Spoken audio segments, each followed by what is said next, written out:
Hello friends, എല്ലാവർക്കും മഹാലക്ഷ്മി സീരിയലിൻ്റെ ഇന്നത്തെ മെഗാ എപ്പിസോഡിൻ്റെ റിവ്യൂയിലേക്ക് സ്വാഗതം. അങ്ങനെ കണ്ണൻ നടക്കുന്നതും മഹാലക്ഷ്മിയും കണ്ണനും ഒരുമിച്ച് നിന്ന് കരിക്ക് കുടിക്കുന്നതെല്ലാം പ്രതാപൻ്റെ ഒരു പരിചയക്കാരൻ കാണുകയും അയാൾ ഉടനെ തന്നെ വിവരം പ്രതാപനെയും മുത്തശ്ശിയും അറിയിക്കുന്നു.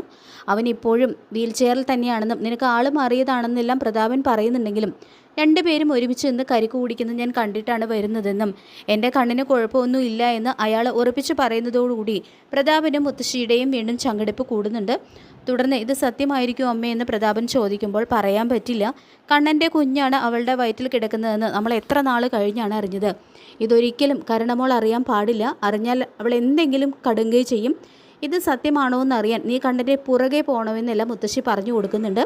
അതിനുള്ള യാത്ര ഞാൻ തുടങ്ങിക്കഴിഞ്ഞു എന്ന് പ്രതാപൻ പറയുമ്പോൾ, അങ്ങനെ കണ്ണൻ നടന്നു തുടങ്ങിയിട്ടുണ്ടെങ്കിൽ നിന്റെ ദേഹത്ത് വിശ്വനാഥൻ്റെ ആത്മാവ് വീണ്ടും കയറിയതുപോലെ നീ അഭിനയിക്കണമെന്നും കണ്ണൻ്റെ മുട്ടുകാലുകൾ തല്ലിയൊടിക്കണമെന്നും വീൽ ചെയറിൽ ഇരുന്ന് നിരങ്ങുന്ന കണ്ണൻ മതി ലക്ഷ്മിയുടെ കൂടെ എന്നും പ്രതാപന് ക്രൂരത പറഞ്ഞു കൊടുക്കുന്നുണ്ട് മുത്തശ്ശി.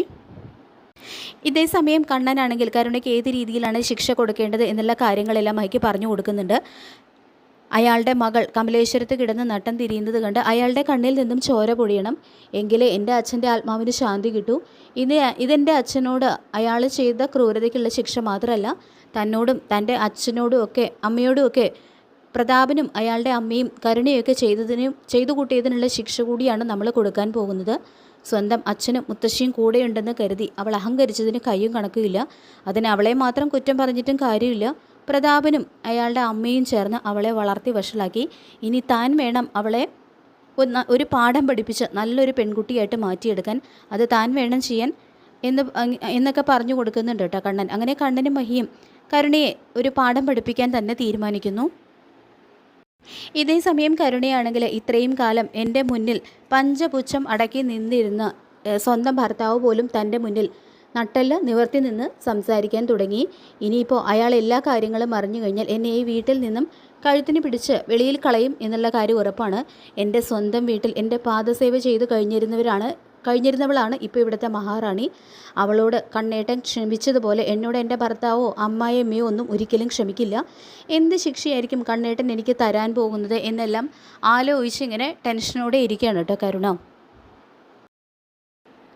അങ്ങനെ കരുണയെ പാഠം പഠിപ്പിച്ച് മര്യാദക്കാരിയാക്കി എടുക്കാൻ വേണ്ടിയിട്ട് പിറ്റേന്ന് രാവിലെ തന്നെ മഹി കമലേശ്വരത്ത് എത്തുന്നു.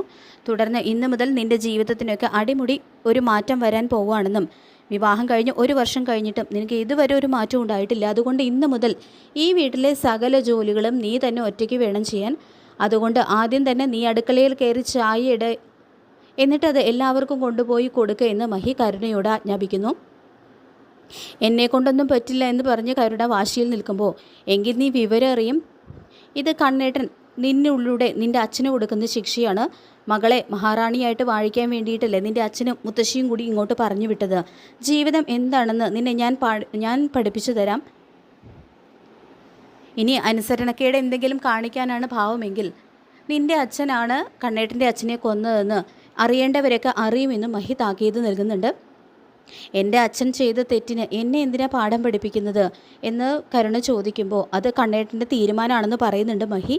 അങ്ങനെ വേറെ നിവൃത്തിയില്ലാതെ ചായ ഉണ്ടാക്കാൻ തന്നെ തുടങ്ങുകയാണ് കരുണ. മഹിയാണെങ്കിൽ ഇത് കണ്ട് ഗൂഢമായിട്ട് ചിരിക്കുകയും ചെയ്യുന്നുണ്ട്. തുടർന്ന് ഇത് നീ തന്നെ കണ്ണേട്ടൻ്റെ മുറിയിലേക്ക് കൊണ്ടുപോയി കൊടുക്കണമെന്നും മഹി പറയുന്നു. നിവർത്തിയില്ലാതെ അതും കരുണയ്ക്ക് അനുസരിക്കേണ്ടി വരുന്നു. അങ്ങനെ ചായയുമായിട്ട് കരുണ കണ്ണൻ്റെ മുറിയിൽ എത്തുന്നുണ്ട്. മഹിയെല്ലാം നിന്നോട് പറഞ്ഞു കാണുമല്ലോ, എപ്പോഴെങ്കിലും നീ വാല് പൊക്കിയാൽ നിൻ്റെ കഴുത്തിൽ കിടക്കുന്ന ഈ താലിയുണ്ടല്ലോ അത് നിനക്ക് അഴിച്ചു മാറ്റേണ്ടി വരും. എല്ലാം ഞാൻ നിൻ്റെ ഭർത്താവിനോടും നിൻ്റെ അമ്മായിയമ്മയോടും തുറന്നു പറയും. ഇനി ഇവിടുത്തെ ജോലിയിൽ നിന്നും രക്ഷപ്പെടാൻ വേണ്ടിയിട്ട് സ്വന്തം വീട്ടിലേക്ക് പോകാമെന്ന് തീരുമാനിച്ചാൽ കൂടി നിനക്ക് ഇത് തന്നെയായിരിക്കും സംഭവിക്കാൻ പോകുന്നത് എന്ന് പറഞ്ഞുകൊണ്ട് കരുണയെ എല്ലാ അർത്ഥത്തിലും പൂട്ടുന്നുണ്ട് കേട്ടോ കണ്ണൻ. ശേഷം എല്ലാത്തിനും കാരണം എൻ്റെ അച്ഛനാണ്, അച്ഛൻ ചെയ്തു കൂട്ടിയതിൻ്റെയൊക്കെയാണ് ഞാൻ ഈ അനുഭവിക്കുന്നത് എന്ന് പറഞ്ഞുകൊണ്ട് പ്രതാപനെ മനസ്സുകൊണ്ട് വെറുത്ത് തുടങ്ങുകയാണ് കേട്ടോ കരുണ. ഇതേ സമയം മഹി അവിടേക്ക് വരുന്നുണ്ട്. എന്നിട്ട് ചായയൊക്കെ കണ്ണേട്ടിന് കൊടുത്തല്ലോ, എന്നിട്ടും നീ ഇവിടെ തന്നെ നിൽക്കുകയാണോ? ഇനി നിനക്ക് അടുത്ത ജോലിയുണ്ട്, വേഗം ചെയ്യുന്ന ബ്രേക്ക്ഫാസ്റ്റ് ഉണ്ടാക്കുക. അതുമാത്രമല്ല ഇന്ന് ലഞ്ചും നീ തന്നെയാണ് ഉണ്ടാക്കേണ്ടത്, അതും എത്രയും പെട്ടെന്ന് റെഡിയാക്കാനൊക്കെ മഹി പറയുന്നുണ്ട് കേട്ടോ കരുണയോട്. തുടർന്ന് പ്രസവം കഴിയുന്നതുവരെ ഞാൻ ഇവിടേക്ക് വല്ലപ്പോഴും മാത്രമേ വരൂ എന്നും അതുകൊണ്ട് ഇവിടുത്തെ എല്ലാ ജോലികളും ചെയ്ത് കണ്ണേട്ടൻ്റെ കാര്യങ്ങളൊക്കെ നോക്കേണ്ടത് നീയാണ്. വേഗം ചെന്ന് നിന്നോട് പറഞ്ഞ പണി ചെയ്യാൻ നോക്ക് എന്നും മഹി കൽപ്പിക്കുന്നുണ്ട് കരുണയോട്. എൻ്റെ പാദസേവ ചെയ്യാൻ വേണ്ടിയിട്ടാണ് അച്ഛൻ എന്നോടൊപ്പം ഇവളെയും ഇവിടേക്ക് കല്യാണം കഴിപ്പിച്ചു വിട്ടത്. എന്നിട്ട് അതിപ്പോൾ എന്നെ തന്നെ തിരിഞ്ഞു കൊത്തുന്നു എന്നാലോചിച്ച് വല്ലാതെ തന്നെ കലി തുള്ളുന്നുണ്ട് കേട്ടോ കരുണ. പിന്നീട് വിവരം കരുണ ഫോണിലൂടെ മുത്തശ്ശിയെ അറിയിക്കുന്നു. അച്ഛൻ ചെയ്തതിൻ്റെയാണ് ഞാനിപ്പോൾ അനുഭവിക്കുന്നത് എന്നും വെറും ഒരു വേലക്കാരി ആയിരുന്നവളുടെ ആജ്ഞ അനുഭവിക്കേണ്ട ഗതിയാണ് എനിക്ക് ഉണ്ടായിരിക്കുന്നത് എന്നും എല്ലാത്തിനും കാരണം അച്ഛൻ ഒരുത്തനാണെന്നൊക്കെ പറഞ്ഞുകൊണ്ട് മുത്തശ്ശിയോടും കരുതുള്ളി സംസാരിക്കുന്നുണ്ട് കേട്ടോ കരുണ. പിന്നീട് മുത്തശ്ശി പ്രതാപനോട് ചെന്ന് വിവരം പറയുന്നു. നമ്മുടെ മോളെ ലക്ഷ്മിയും കണ്ണനും കൂടിയിട്ട് വരച്ച വരയിൽ നിർത്തിക്കൊണ്ടിരിക്കുകയാണെന്നും നമ്മുടെ മകളിലൂടെ ശിക്ഷ നമുക്ക് അനുഭവിക്കേണ്ടി വരുമെന്ന് കണ്ണൻ കഴിഞ്ഞ ദിവസം പറഞ്ഞില്ലേ, അതവൻ നടപ്പിലാക്കാൻ തുടങ്ങി. അവളിപ്പോൾ കരുണമോളോട് പ്രതികാരം ചെയ്യുകയാണെന്നും ഇനി ലക്ഷ്മി പറയും നമ്മുടെ കുഞ്ഞ് കേൾക്കും. ഇതിനെല്ലാം ഒരു പരിഹാരം ഉടനെ കാണണം പ്രതാപ, ഇല്ലെങ്കിൽ നമ്മുടെ കുഞ്ഞിനെ നമുക്ക് നഷ്ടപ്പെടുമെന്ന് പറയുന്നുണ്ട് കേട്ടോ മുത്തശ്ശി.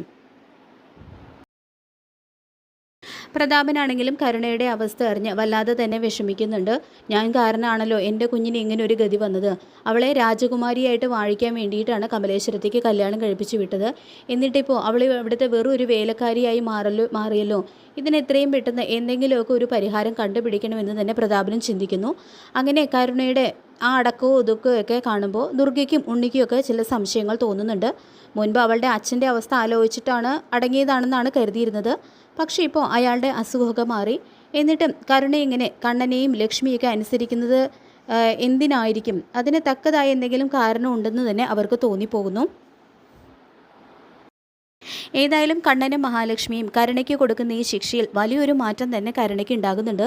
മാത്രമല്ല പ്രതാപനെയും മുത്തശ്ശിയും ഒന്ന് കണ്ട് സംസാരിക്കാനുള്ള സാഹചര്യം കരുണയ്ക്ക് ഉണ്ടാകാത്തതുകൊണ്ട് തന്നെ കരുണയുടെ മനസ്സിൽ വിഷം കൊത്തിവെച്ച് അവളെ ഇളക്കി വിടാനായിട്ടും അവർക്ക് കഴിയുന്നില്ല. പ്രതാപൻ്റെ മാത്രമല്ല മോഹിനിയുടെ സ്വഭാവം കരുണയുടെ ഉള്ളിനുള്ളിൽ ഉറങ്ങിക്കിടപ്പുണ്ട്. അത് ഇത്രയും കാലവും പ്രതാപനും മുത്തശ്ശിയും കൂടിയിട്ട് അവളെ എരിപിരി കയറ്റി മഹാലക്ഷ്മിക്കും മോഹിനിക്കുമൊക്കെ എതിരാക്കി അവളെ വളർത്തി വഷളാക്കി കൊണ്ടുവരികയായിരുന്നു. പക്ഷേ അവരെ ഇപ്പോൾ ഒന്ന് കാണാനുള്ള സാഹചര്യം പോലും ഇല്ലാത്തതുകൊണ്ട് തന്നെ പതിയെ നല്ല കാര്യങ്ങളെല്ലാം കരുണയ്ക്ക് മനസ്സിലാക്കാനായിട്ട് കഴിയുന്നുണ്ട്. അവൾ നേർവഴിക്ക് നടക്കാനായിട്ട് തുടങ്ങുന്നു. അങ്ങനെ എല്ലാ അർത്ഥത്തിലും ഉണ്ണിയും ദുർഗയൊക്കെ ഞെട്ടിപ്പോകുന്ന ഒരു മാറ്റം തന്നെയാണ് കരുണയ്ക്ക് ഉണ്ടാകുന്നത്. അപ്പോൾ നമുക്ക് കാത്തിരിക്കാൻ വരാൻ പോകുന്ന എപ്പിസോഡുകൾക്കായിട്ട്. ഈ റിവ്യൂ ഇഷ്ടപ്പെട്ടെങ്കിൽ ലൈക്ക് ചെയ്യുക, ചാനൽ കൂടി ഒന്ന് സബ്സ്ക്രൈബ് ചെയ്ത് സപ്പോർട്ട് ചെയ്യുക. താങ്ക്